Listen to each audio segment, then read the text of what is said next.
Halo, perkenalkan nama saya Karissa Patricia Hong.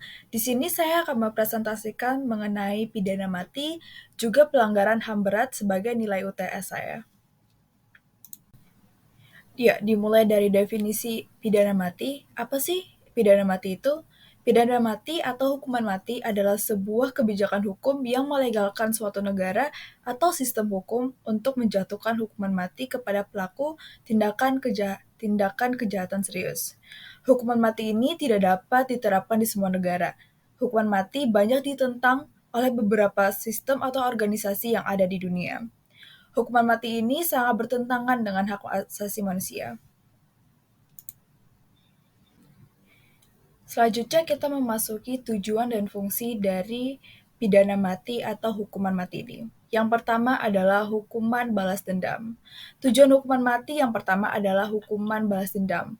Salah satu argumen yang diajukan adalah bahwa hukuman mati ini berfungsi sebagai bentuk balas dendam atau keadilan restoratif bagi korban dan masyarakat. Pendukungnya ini berpendapat bahwa pelaku kejahatan yang serius harus menerima hukuman yang setimpal dengan tindakan mereka. Tujuan kedua hukuman mati adalah memberikan efek jerah. Pendukung hukuman mati berargumen bahwa ancaman hukuman mati dapat berfungsi sebagai efek jerah bagi calon pelaku kejahatan serius. Mereka yang percaya berpendapat bahwa kehadiran hukuman mati ini dapat mengurangi insentif untuk melakukan kejahatan serius. Tujuan hukuman mati yang ketiga adalah memberikan perlindungan bagi masyarakat. Hukuman mati ini dianggap oleh beberapa orang sebagai cara untuk melindungi masyarakat dari pelaku kejahatan yang berbahaya dan mengurangi resiko kejahatan yang berulang. Penerapan hukuman mati ini diharapkan dapat mencegah pelaku kejahatan melakukan tindakan yang serupa di masa yang akan datang ataupun masa depan. Yang keempat adalah memberikan keadilan dan kesetaraan. Beberapa pendukung hukuman mati ini berpendapat bahwa memberikan hukuman mati kepada pelaku kejahatan tertentu atau serius adalah bentuk keadilan dan kesetaraan dalam sistem peradilan. Mereka berpendapat bahwa kejahatan serius memerlukan hukuman yang setimpal dan tegas. Tujuan yang terakhir adalah rehabilitas.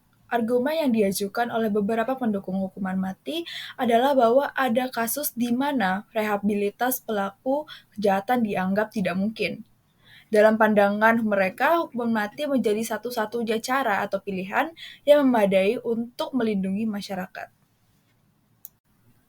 Yang berikutnya kita masuk dalam aspek-aspek hukuman mati. Yang pertama, hak asasi manusia merupakan aspek utama dalam hukuman mati. Salah satu pertimbangan utama dalam konteks hukuman mati atau pidana mati adalah hak asasi manusia atau HAM.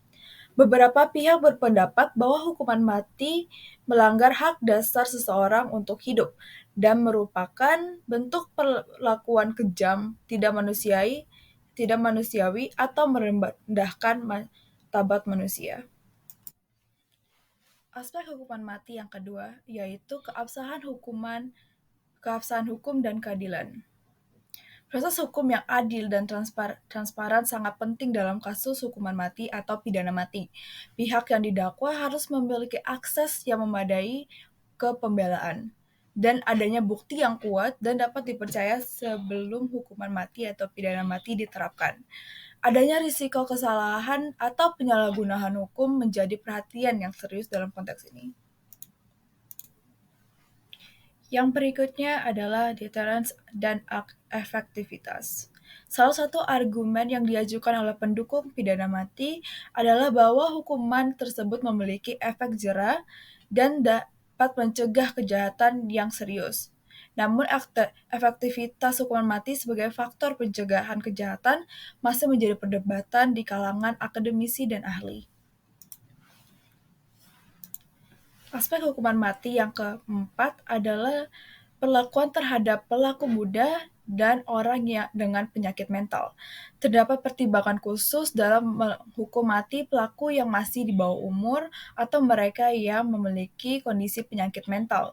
Beberapa yurisdiksi memiliki batasan umur minimum untuk menjatuhkan hukuman mati, dan ada kebijakan yang melarang hukuman mati bagi pelaku dengan gangguan kejiwaan yang serius. Dan aspek hukuman mati yang terakhir adalah abolisi dan moratorium. Beberapa negara telah melarang hukuman mati atau pidana mati secara absolut, sementara yang lain mungkin menerapkan moratorium atau penangguhan sementara eksekusi. Pertimbangan politik, sosial, dan budaya memainkan peran penting dalam keputusan negara-negara untuk mengubah atau menghapuskan hukuman mati atau pidana mati ini. Berikutnya kita masuk ke tindakan-tindakan yang dapat dijatuhi hukuman mati. Yang pertama ada pembunuhan berencana atau pembunuhan berantai. Pembunuhan yang direncanakan dengan sengaja atau serangkaian pembunuhan yang dilakukan oleh individu tertentu dapat menjadi dasar untuk hukuman mati dalam banyak yurisdiksi. Yang kedua ada terorisme. Tindakan kedua yang dapat dijatuhi hukuman mati adalah terorisme. Tindakan terorisme yang melibatkan serangan yang ditunjukkan untuk menimbulkan kepanikan, merusak properti, atau menyebabkan kematian dapat dianggap sebagai kejahatan yang dapat dikenai pidana mati ataupun hukuman mati di beberapa negara. Yang ketiga ada pengkhianatan. Pengkhianatan terhadap negara seperti mengadakan kegiatan spionase atau menghasut pemberontakan bersenjata juga dapat dianggap sebagai kejahatan yang dapat dikenai hukum mati dalam beberapa sistem hukum kita. Yang keempat ada narkotika. Beberapa negara menerapkan hukuman mati atau pidana mati terhadap pelaku kejahatan terkait dengan narkotika, termasuk penyeludupan, produksi, atau perdagangan narkotika dalam jumlah yang besar.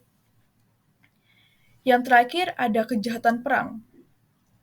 Kejahatan serius yang terjadi selama konflik bersenjata atau perang seperti genosida, kejahatan terhadap kemanusiaan, atau kejahatan perang dapat dianggap sebagai tindakan yang dapat dikenai hukuman mati dalam yurisdiksi tertentu. Memasuki materi kedua yaitu pelanggaran HAM berat. Apa sih pelanggaran HAM berat itu? Definisi pelanggaran HAM berat. Pelanggaran HAM berat yaitu serangan terhadap hak asasi manusia secara sistematis atau meluas yang menyebabkan korban jiwa dan menimbulkan kerugian fisik, psikologis, ekonomi, sosial, dan budaya. Dalam penjelasan Pasal 104 Ayat 1 Undang-Undang Hak Asasi Manusia, pelanggaran HAM berat adalah pembunuhan massal, pembunuhan sewenang-wenang atau di luar putusan pengadilan, penyiksaan, penghilangan orang secara paksa, perbudakan, atau diskriminasi yang dilakukan secara paksa atau massal. Yang berikutnya asas-asas pelanggaran HAM. Yang pertama, asas kemanusiaan. HAM atau hak asasi manusia adalah bagian dari manusia yang tak dapat dipisahkan. Semua orang wajib untuk menghormati dan menegakkan hak asasi manusia. Namun tidak jarang juga yang dalam pelaksanaannya seseorang melanggar HAM orang lain. Bahkan orang cenderung mengabaikan, melecehkan, dan menindas hak asasi manusia orang lain. Kekuatan fisik, ekonomi, politik, sosial, dan budaya cenderung membuat orang yang memilikinya melakukan perbuatan yang hegemonistik dalam melaksanakan HAM. Tanpa HAM, kehidupan manusia menjadi kurang layak dan bermartabat.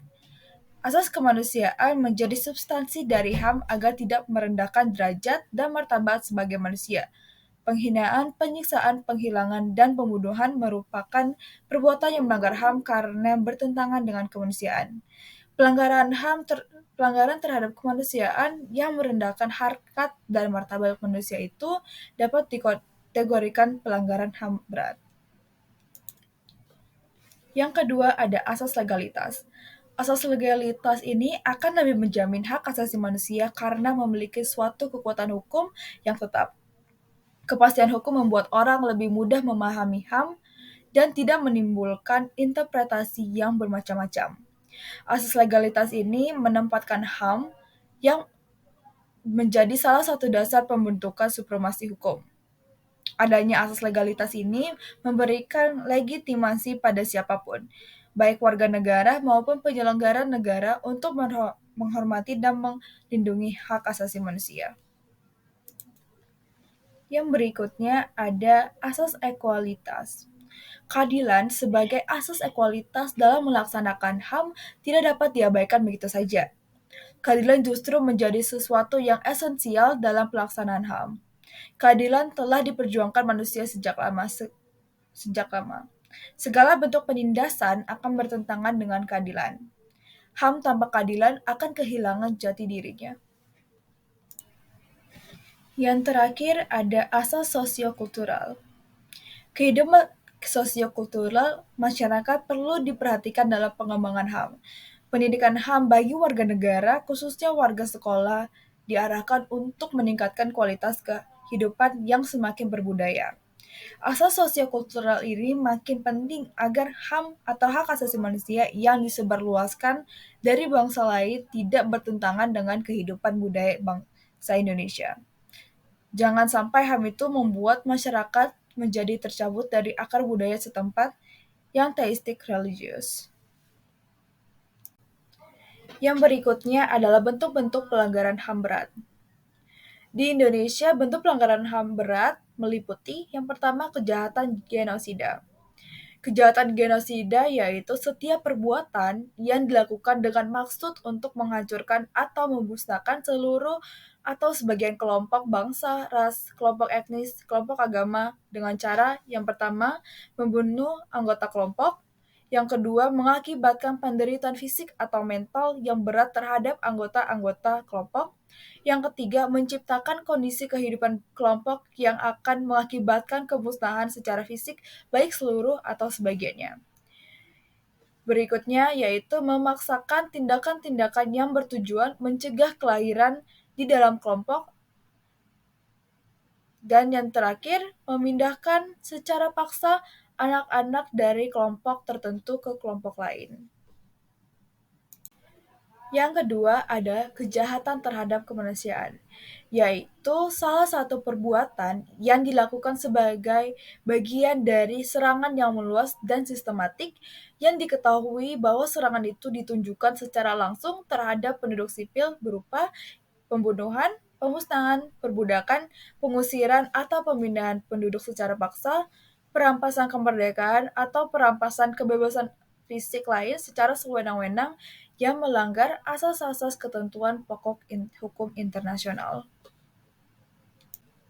Adapun penyiksaan, pemerkosaan, perbudakan seksual, pelacuran secara paksa, pemaksaan kehamilan, pemandulan atau sterilisasi secara paksa, atau bentuk-bentuk kekerasan seksual yang setara. Ada juga penganiayaan terhadap suatu kelompok tertentu atau perkumpulan yang didasari persamaan paham politik, ras, kebangsaan, etnis, budaya, jenis kelamin, atau alasan lain yang telah diakui secara universal sebagai hal yang dilarang menurut hukum internasional. Ada pula penghilangan orang secara paksa atau kejahatan apartheid. Sekian presentasi dari saya mengenai pidana mati dan pelanggaran HAM berat untuk UTS pidana kali ini. Terima kasih.